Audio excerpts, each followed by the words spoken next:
নমস্কার, আমি চলে এসেছি রূপা কিচেন উইথ কুকিংয়ে। অন্য দিনের মতন আজকেও একটা রেসিপি নিয়ে চলে এসেছি। আজকে এখানে আছে মাছের মাথা।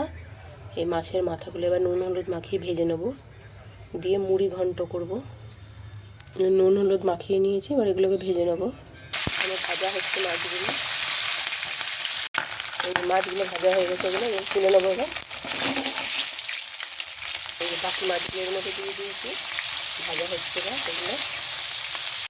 এই মাথাগুলো ভাজা হয়ে গেছে, এবার এগুলো তুলে নেবো। মুড়ি ঘন্টর জন্য এই যে তেলে গোটা জিরে ফোড়ন দিয়েছি, মাছের তেলে। এই যে পেঁয়াজ, আলু,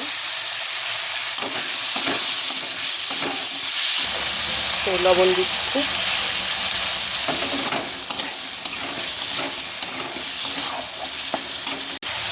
টমেটো কিছু। আলুটা অনেকটা ভাজা হয়ে গেছে, এবার একে একে মশলাগুলো দিয়ে দেবো।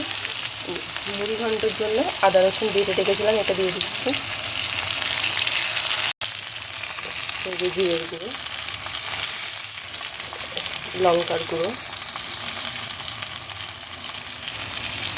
এই যে হলুদ গুঁড়ো। এবার ভালো করে কষে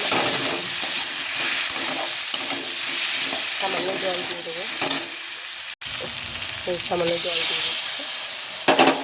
এই যে আলুটা অনেকটা কষা হয়ে গেছে, সিদ্ধ হয়ে গেছে আলুটা, ভালো করে কষে নিয়েছি। এটা গোবিন্দভোগ চাল, গোবিন্দভোগ চালটা মুড়ি ঘন্টার জন্য দিয়ে দেবো। ভালো করে ধুয়ে পরিষ্কার করে রেখে দিয়েছিলাম, ভিজিয়ে। এবার এটাকে দিয়ে দিচ্ছি এর সাথে। এবার ভালো করে আরেকটু কষে নেব।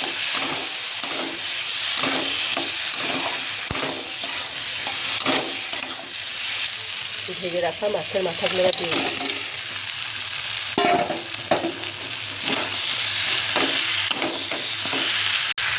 ভালোভাবে মুড়ি ঘন্টটা কষানো হয়ে গেছে, জল দিয়ে দেবো। এই যে মুড়ি ঘন্টটায় জল দিয়ে দিয়েছি, এবার চাপা দিয়ে রাখবো কিছুক্ষণ। মাছের মুড়ি ঘন্ট রেডি হয়ে গেছে, এবার এটাকে নামিয়ে ফেলবো। আজকের রেসিপি মুড়ি ঘন্ট হয়ে গেছে, এটাকে নামিয়ে ফেলেছি। খুব সুন্দর হয়েছে।